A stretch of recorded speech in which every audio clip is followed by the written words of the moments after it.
quem é você de verdade.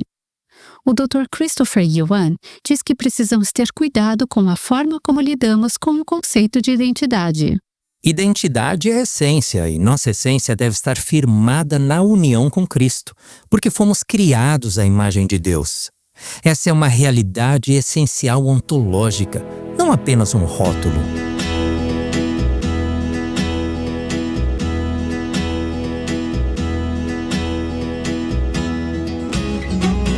Bem-vinda ao Aviva Nossos Corações. Nossa anfitriã é a autora de Mulheres Atraentes Adornadas por Cristo, Nancy DeMoss Wogmuth, na voz de Renata Santos.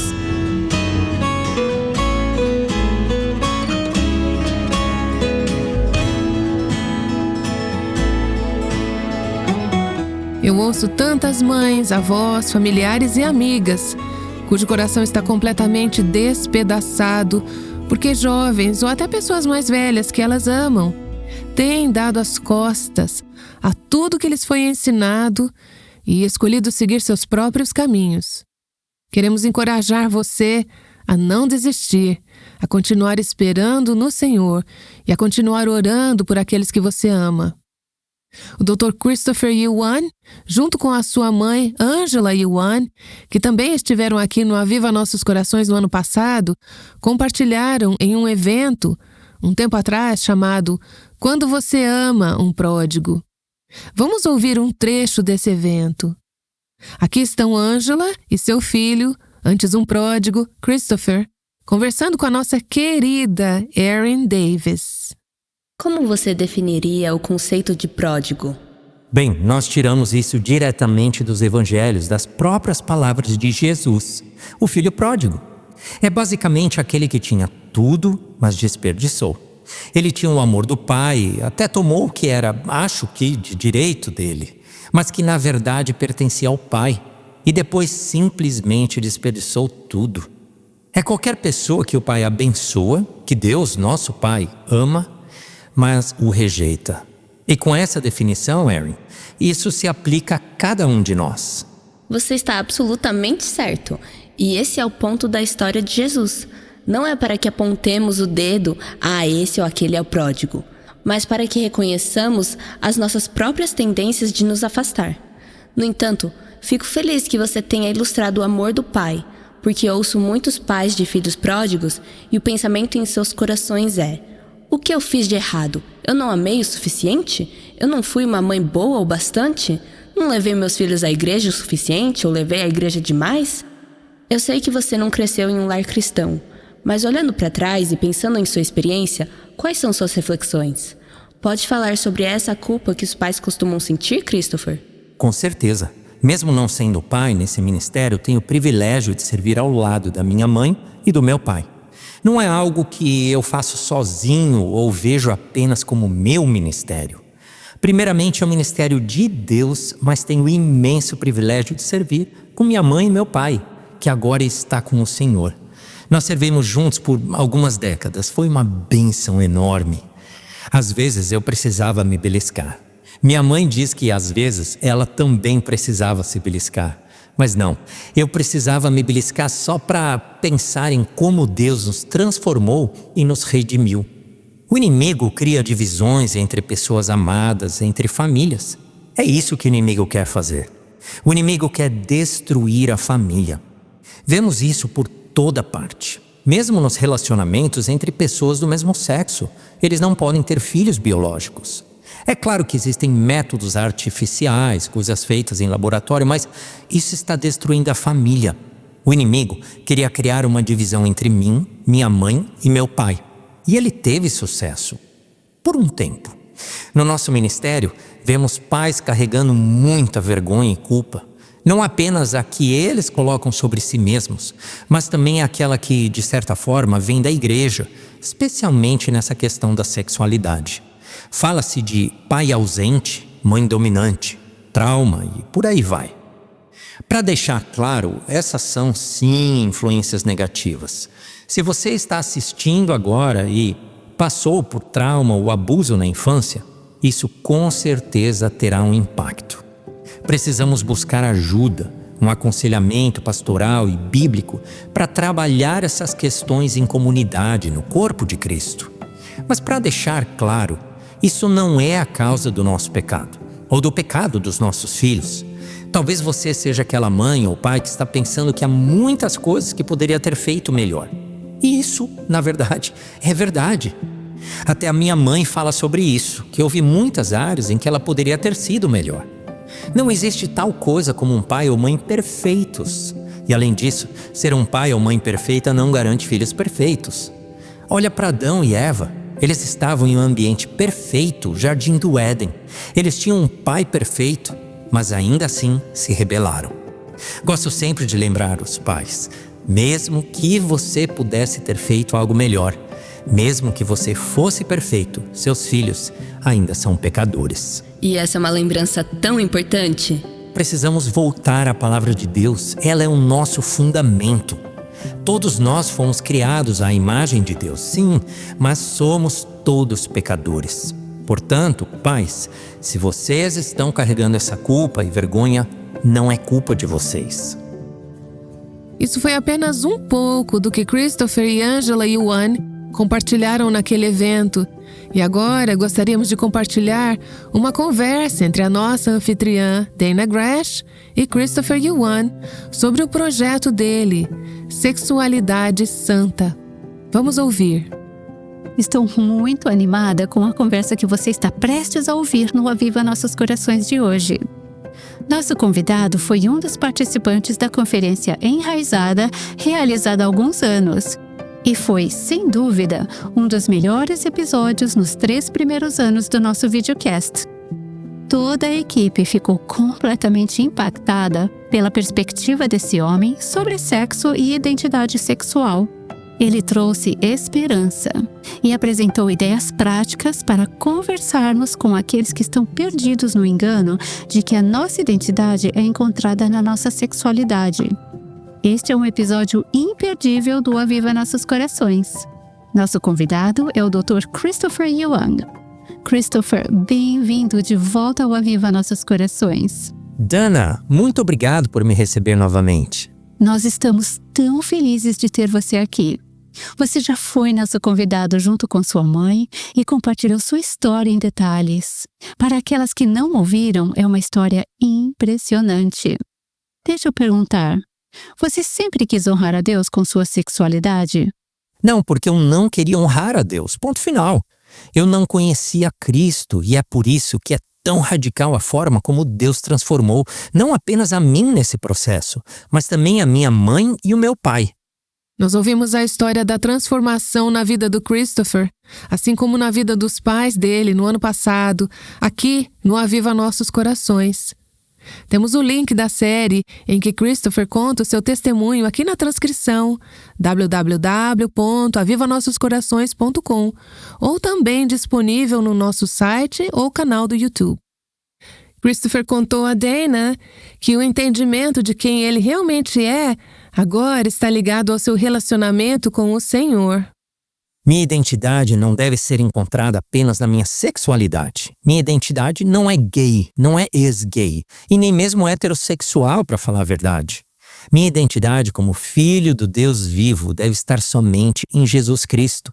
Deus diz, sejam santos porque eu sou santo. Está lá em 1 Pedro 1,16. O que, como você sabe, é algo super radical. No passado, eu pensava que precisava me tornar heterossexual para ser cristão, que precisava sentir atração sexual pelo sexo oposto.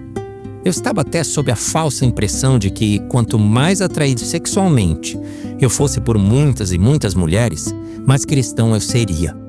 Mas eu percebi que, mesmo que homens tenham atrações pelo sexo oposto, eles ainda precisam fugir da tentação e resistir ao pecado.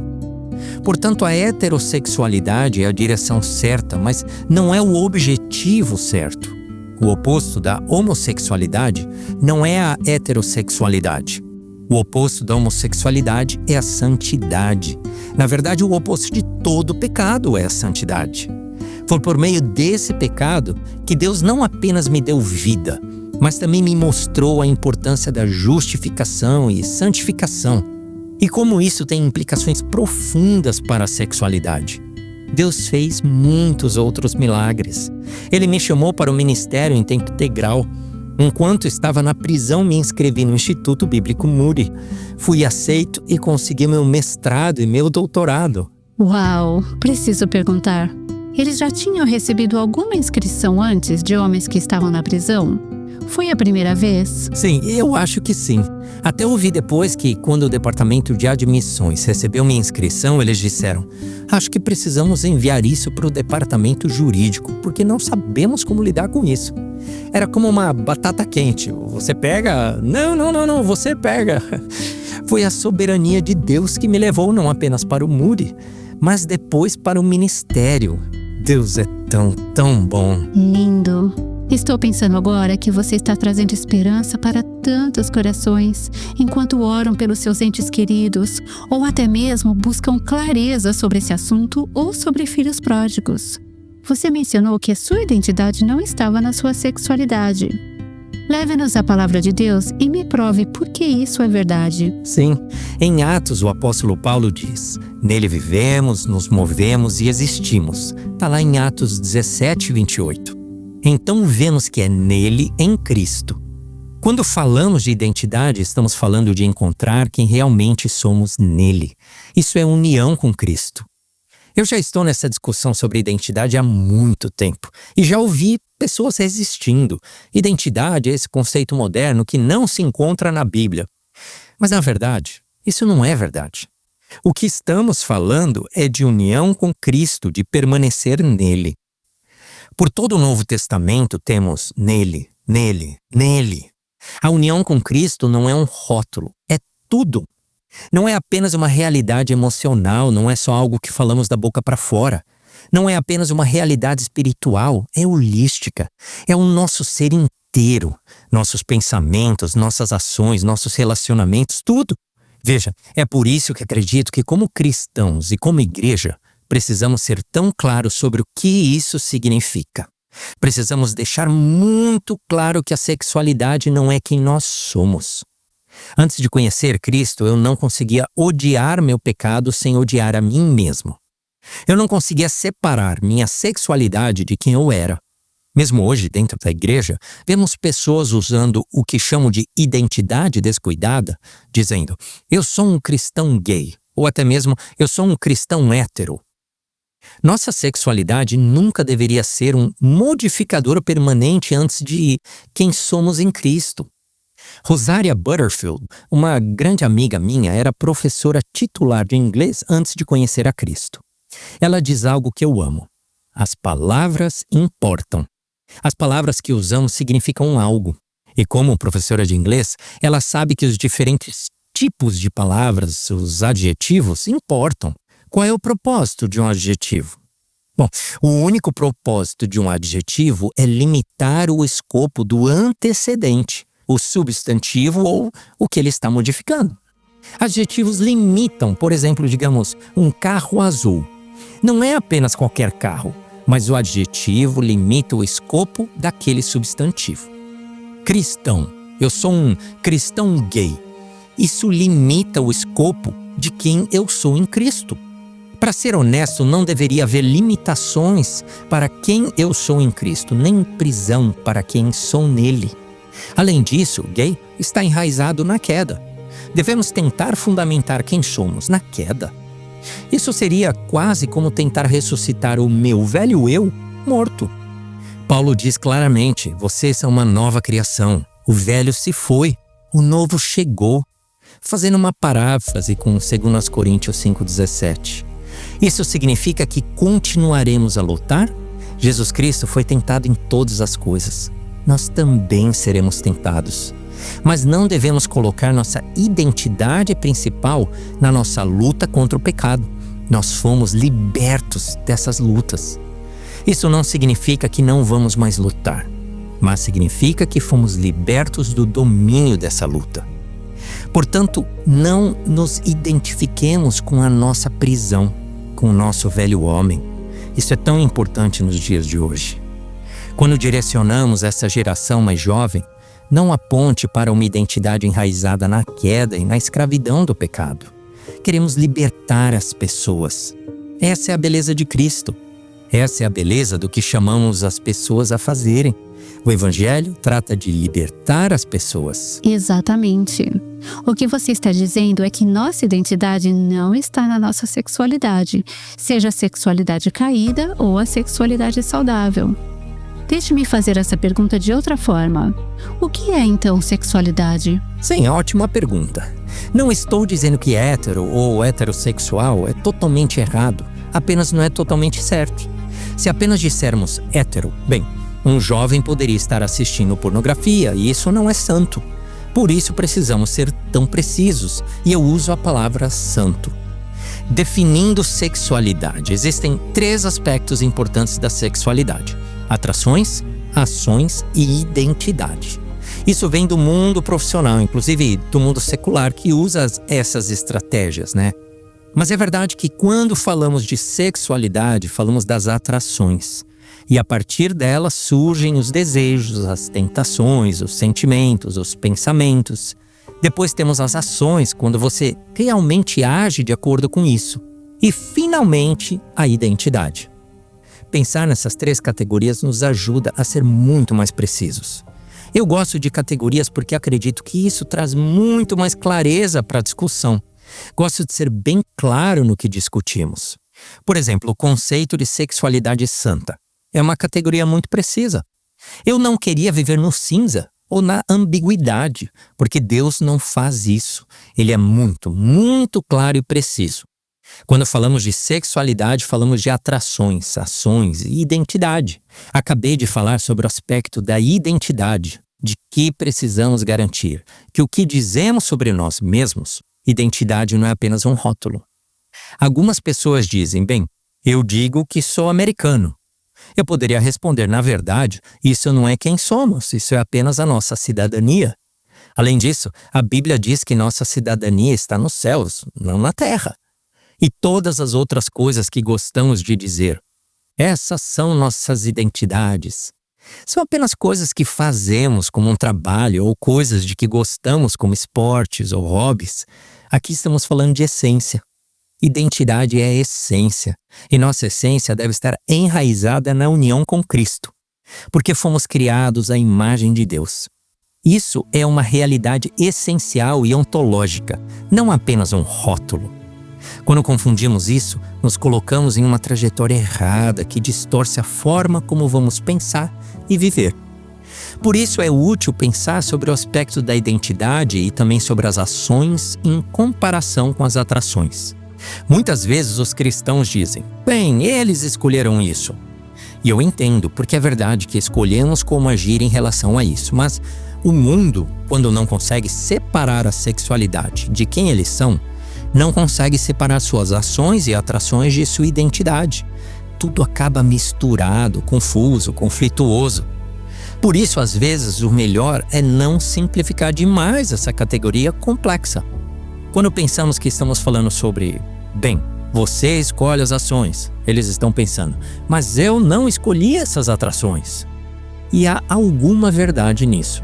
Nós não escolhemos as tentações que temos. Jesus não escolheu ser tentado. Mas essa é a realidade. Isso não é quem nós somos. A sexualidade tem esses 3 aspectos. Relembrando, atrações, ações e identidade. Bom, você com certeza passou por muitas mudanças, de um homem rebelde que odiava a Deus e não queria nada com a verdade da sua palavra, para um homem que ama a palavra, é pastor, professor da Bíblia e autor de um novo projeto para famílias, um ministério que você criou, Projeto Sexualidade Santa, disponível somente em inglês.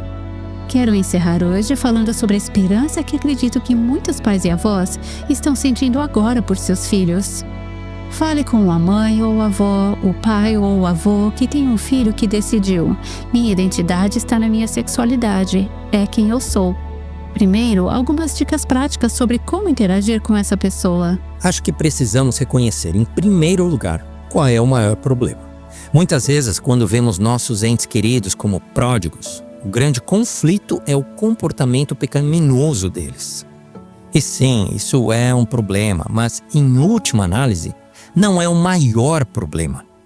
Fico tão grato por meus pais terem percebido isso, porque eu estava lidando com muitos problemas graves, seja as drogas que eu usava e vendia ou a imoralidade sexual, mas isso não era o problema principal. O maior problema, o problema mais importante, era a minha incredulidade. Eu precisava entregar minha vida completamente a Cristo. Quando entendemos isso muda a nossa vida de oração pelos nossos entes queridos. Isso muda a maneira como interagimos e nos impede de sermos levados por questões secundárias, que não são essenciais. Se eu puder falar com um ouvinte agora, talvez você tenha uma filha que se identifica como lésbica e talvez ela até tenha uma parceira. Se essa filha começasse a namorar um homem, até mesmo se casasse com um homem e ainda não conhecesse a Cristo, ela continuaria na mesma situação. Nós queremos que nossos filhos conheçam e sigam a Jesus. Se eu puder acrescentar algo, se você é um desses pais, com um filho pródigo ou uma filha pródiga, seja porque eles estão identificando sua sexualidade de forma equivocada, ou estão confusos sobre seu gênero, eu imagino que muitos de vocês pais estão se culpando. O que eu fiz de errado? Se eu tivesse feito isso ou aquilo, talvez as coisas tivessem sido diferentes, etc. Outras coisas você pode estar pensando. E quem sabe, talvez. Mas por favor, ouça-me. Se isso está acontecendo com você, se você está carregado de culpa, ouça-me com atenção. Não é sua culpa. Ser um pai perfeito não garante filhos perfeitos. Olhe para Adão e Eva. Eles não tinham um pai perfeito? Sim, tinham. Eles não viviam em um ambiente perfeito? Não há lugar mais perfeito do que o Jardim do Éden. E mesmo assim, eles se rebelaram. Às vezes os pais pensam que podem fazer melhor do que Deus. Que de alguma forma, se eles fizerem A, B, C, X, Y, Z, todas as coisas certas, eles vão ter um filho piedoso. Não! O trabalho de um pai cristão não é produzir filhos piedosos. Eu digo que não é o seu trabalho porque você não pode fazer isso. Porque se pudesse, você seria Deus. Mas o trabalho do pai cristão é ser um pai piedoso. Seja piedoso, faça tudo o que puder para apontar seus filhos para Cristo. E então, deixe Deus ser Deus. Porque a questão principal em tudo isso, se seu filho estiver usando drogas, vivendo na imoralidade sexual ou sem teto, ou mesmo levando uma vida muito bem-sucedida aos olhos do mundo, mas rejeitando a Cristo, todos estão na mesma situação. A maior necessidade é conhecer e seguir Jesus. Como costumo dizer no final do meu testemunho, ele é muito impressionante e talvez você nunca tenha ouvido um testemunho como o meu antes, de um homem que se identificava como gay e agora não se identifica mais. Este é com certeza um aspecto importante, mas na verdade, não é assim que eu resumo o meu testemunho. Assim é como eu resumo. Eu estava perdido e fui encontrado. Eu estava cego e agora vejo. Eu não cria, mas agora eu creio no Filho de Deus. E o nome dele é Jesus. Esse é o meu testemunho. Que maravilhosa expressão do Evangelho de Jesus Cristo! Esse é o Dr. Christopher Yuan falando com Dana Gresh. Ele estará conosco durante toda esta semana no Aviva Nossos Corações. Amanhã, Christopher Yuan estará de volta para nos ajudar a entender como o amor é um meio para um fim e não um fim em si mesmo. Ele vai explicar. Aguardamos você amanhã aqui no Aviva Nossos Corações. O Aviva Nossos Corações é um ministério em língua portuguesa do Revive Our Hearts com Nancy DeMoss Wogemuth, sustentado por seus ouvintes e dedicado a chamar as mulheres à liberdade, plenitude e abundância em Cristo.